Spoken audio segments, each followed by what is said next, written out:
দে দে দে দে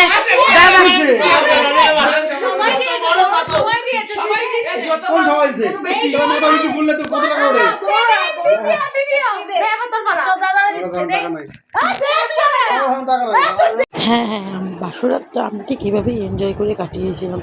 তো বাসরাত জাগার পর মানে সারাটা রাতই প্রায় আমরা জেগেছিলাম, কারণ একদম ভোরবেলাতেই ছিল আমার বোনের বিদায়ী। তো বিদায়ের ঘন্টা তো আস্তে আস্তে বেজেই যাবে। তো তার পরের দিন কিন্তু তত্ত্ব সাজানো ছিল।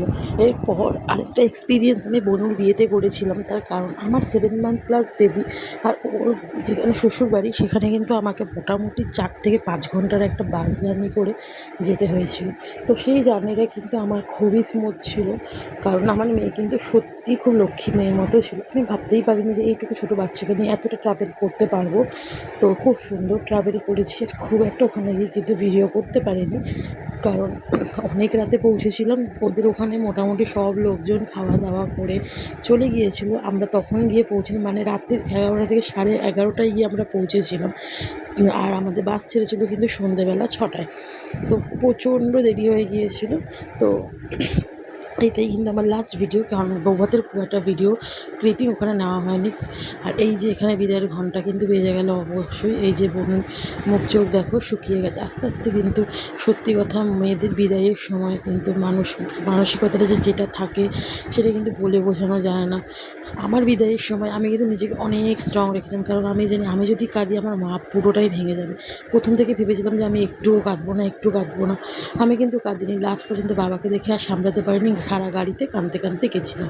আর এখানে কিন্তু বিয়ের পরের দিন খুব গল্প করে এনজয় করে কাটাচ্ছিলাম। বাট আমি সারা রাত ঘুমাইনি, আমি কিন্তু বেশ একটু ঘুমিয়ে নিয়েছি। এইবার শুরু হয়ে গেল কিন্তু তত্ত্ব সাজানোর পালা। এখানে অলরেডি বনু আর রুমা কিন্তু অলরেডি তত্ত্ব সাজানো শুরু করে দিয়েছিল। আমি গিয়েছিলাম, তারপরে ওরা মোটামুটি একটা তত্ত্ব সাজিয়ে ফেলেছিল, তারপরে আমি গেছিলাম।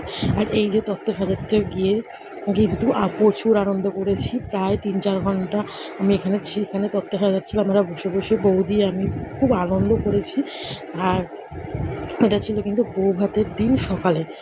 খুব দারুণ এনজয় করেছি সত্যি কথা বলতে। পুরো বিয়েটা খুব ভালো কেটেছে। এদিকে আমাদের বল্টুবাবু, রিঙ্কুদি সবাই মিলে কিন্তু তত্ত্ব সাজাচ্ছিলাম। প্রায় 2-3টে বেজে গেছিলো। তারপরে 4টে-5টার মধ্যে আমাদের কিন্তু বাস ছাড়ার কথা ছিল। তবে একটু বাসতে যেহেতু দেরি হয়েছিল, তো সেহেতু আমাদের বাস ছাড়তে 6টা বেজে গিয়েছিলো। তো তোমরা অবশ্যই তত্ত্বগুলো দেখো যে তোমাদের কেমন লাগলো। আমরা কিন্তু অনেক রকম তত্ত্ব সাজিয়েছিলাম, নৌকা, তো তারপরে টেডি বিয়ার, অনেক কিছু সাজিয়েছিলাম। তো যাই হোক, পুরো বিয়েটা সত্যি খুব ভালো কেটেছে, খুব এনজয় করে কাটিয়েছি। আর এরপর বিয়েবাড়ির শুধু এইটুকু ভিডিওই রয়েছে। বোনের সাথে আমি একটা ক্লিপিং নিয়েছিলাম, সেইটুকুই শুধুমাত্র রয়েছে। তো তোমরা জানিও অবশ্যই যে আমার বোনের বিয়ের প্রত্যেকটা পার্ট তোমাদের কেমন লাগলো। Thank you so much.